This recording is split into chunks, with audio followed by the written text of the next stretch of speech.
think I'd be fine with losing my hearing, 'cause both of my ear canals are still searing from your words. No, I don't wanna stop interfering, but I wonder if all that's gonna do is make it worse. I think I'd be wrong to blame it all on you. Selamat sore Pak, jumpa lagi. Apa sudah bisa kita sekarang cerita tentang Markam Pak? Baiklah, kita lanjutkan. Lanjutan daripada cerita yang lalu kan. Iya Pak. Jadi pada saat saya bertugas sebagai kepala rehabilitasi di Nirbaya. Nirbaya itu internir Lubang Buaya. Jadi tahanan politik yang topnya lah gitu. Antara lain ya Pak Markam, Umar Dhani, ya Aslam, Sapi, Yusuf Muda Dalam, dan lain-lain. Nah sekarang saya akan cerita Pak Markam. Dengan Pak Markam, saya hubungannya sangat baik. Pak Markam sering sekali menceritakan riwayat hidupnya. Dia katakan, anakku, saya ini bekas kapten zaman saya dulu. Saya miskin sekali. Istri saya orang Aceh. Sekarang saya ada istri yang namanya Mary. Itu bekas sekretaris saya. Ya, jadi saya minta dibantu nanti supaya mereka secara bergantian untuk membesuk saya. Terus saya katakan dengan Pak Markam, baik Pak, tidak ada masalah, asalkan tetangga Bapak, Pak Sapi, Aslam, Yusuf Muda Dalam, Pak Umar Dhani tidak keberatan. Nah, saya akan berikan keleluasaan. Nah, dalam penugasan saya, memang di bawah pengawasan Direktorat Polisi Militer. Jadi kita juga harus jaga jarak lah. Jangan terlampau bebas, tapi jangan juga merasa seperti mereka itu dalam penjara. Jadi buatlah tempat ini Nirbaya sebagai rumah sendiri. Bentuknya Nirbaya itu tidak seperti penjara, tapi sebagai rumah-rumah biasa yang blok-blok gitu lah. Nah, Pak Markam menceritakan, saya itu mempunyai putra dari istri yang dari Aceh. Tapi tidak diceritakan oleh Pak Markam berapa jumlahnya dan namanya kalau nggak salah Ibu Mariam apa ya yang dari Aceh itu. Nah kemudian dia bilang, anakku tolong istri saya yang satu lagi yang namanya Mary, itu bekas sekretaris saya, juga diberi keleluasaan untuk membantu saya di sini.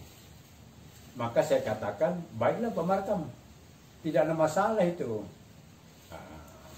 Begitulah Pak Markam itu, ya Ibu Mary istilahnya saya suruh besuk dan kadang-kadang minta izin dia menginap di tempat apa itu Pak Markam. Tidak ada masalah, asal tetangganya Pak Sapi, Pak Aslam, Pak Yusuf Muda Dalam tidak keberatan. Kemudian memang saya pernah ditegur oleh pengawas dari Ditpom bahwa jangan terlampau bebas. Nah, yang mengatakan itu adalah Kisono, seorang Belanda bekas Kenil yang selalu bertindak tegas terhadap tahanan. Sehingga pernah terjadi cekcok lah dengan Sapi. Karena Sapi ini benci sekali sama Belanda itu. Terus saya katakan akan saya atur Pak, tidak ada masalah. Saya juga ditugaskan dengan baik di sini dan saya mengerti tugas-tugas pokok saya. Nah, kemudian ya tentu selang berapa tahun daripada itu saya sudah bertugas di Ditpom, di Pomdam. Saya baca di koran itu bahwa para tahanan itu sudah bebas, termasuklah Pak Markam.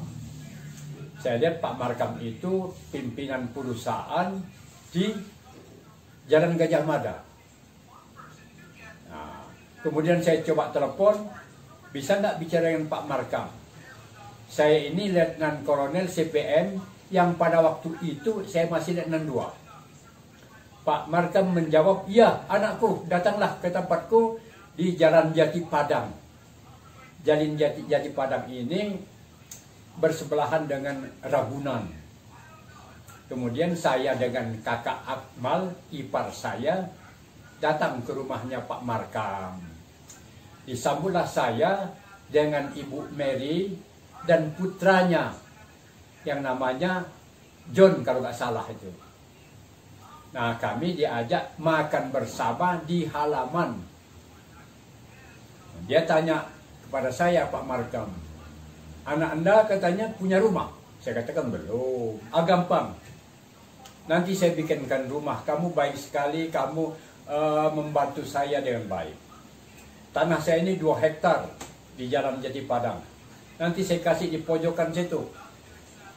500 meter atau 700. Saya katakan, bagaimana Pak Markam mau membangunnya? Saya nggak punya uang. Di mana kamu tinggal? Saya masih tinggal di asrama. Di Pasar Minggu, di kompleks CPM. Oh, nanti saya bikin. Saya punya proyek besar dari Pak Harto. Membuat jalan dari Ciamis ke Bandung. Itu saya punya. Saya dapat kredit. Sebab apa katanya? Waktu perkara. Saya punya kekayaan kan, saya kan ini.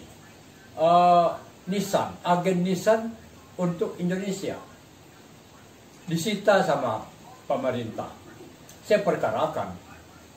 Di mana kesalahan saya gunakan pembela-pembela dari internasional, antara lain yang ada berkedudukan di Singapura. Perkara, dan saya memenangkan perkara. Akhirnya pemerintah berhutang sama saya 500 juta kalau nggak salah, saya nggak tahu ya. Sehingga kira-kira kalau dihitung dengan rupiah itu triliun. Pada saat itu? Ya. Tahun berapa itu? Tahun, ya saya sudah let call berarti sekitar tahun 80-an. Tahun 80 udah triliun? Iya. Dia sudah bebas. Dan katakan, dia kata sama saya, anakku bisa ditagih itu hutang.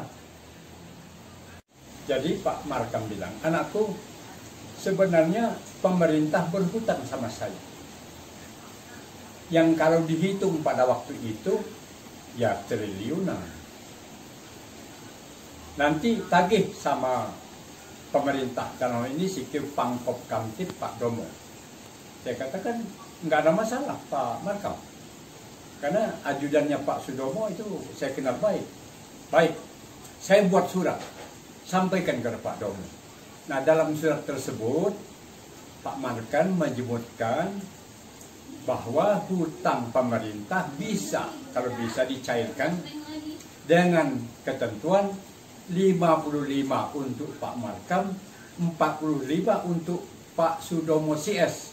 Terserah Pak Sudomo untuk mengaturnya.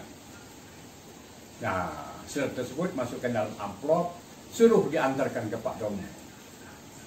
Kemudian saya antarkan, anakku dia bilang, kamu saya kasih 1% kalau itu cair.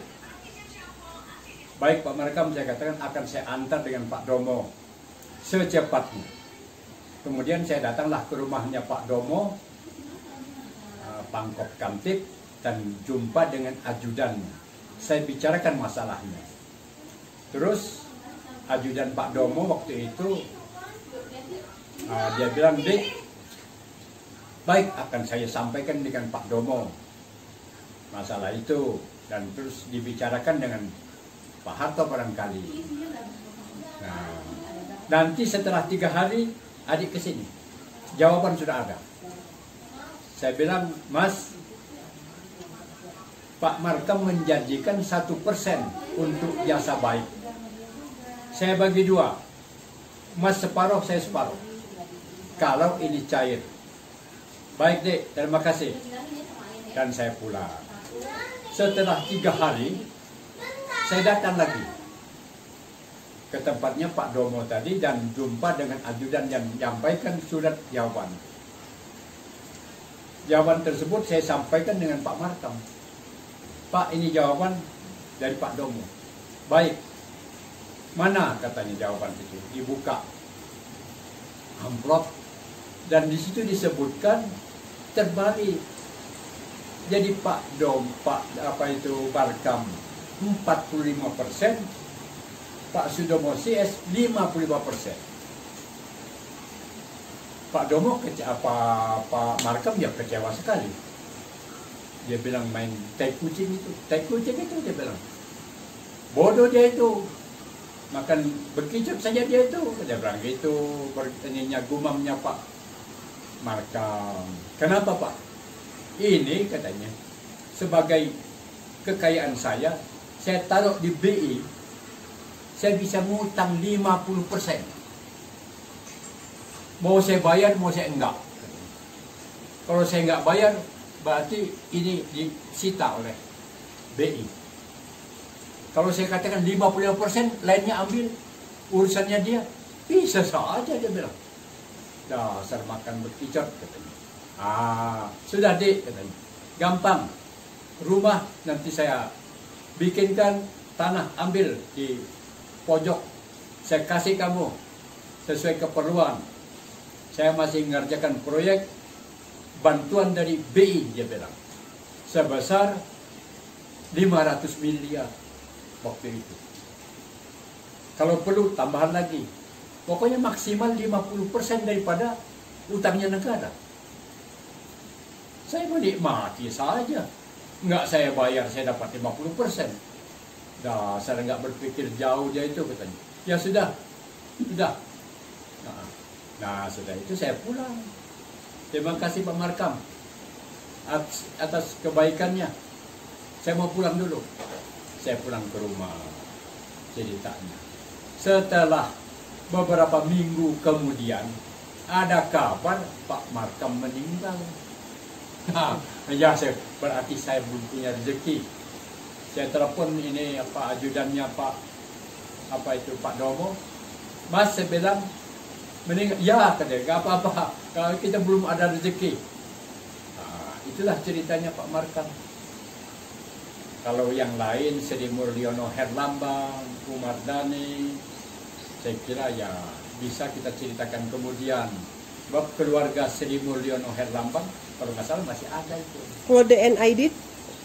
Oh, DN Aidit saya nggak ini. Karena yang cerita DN Aidit itu adalah ketua tim daripada anak buahnya Pak Sarwo Edi yang ditugaskan sebagai operasi intelijen di daerah Solo, khususnya daerah stasiun.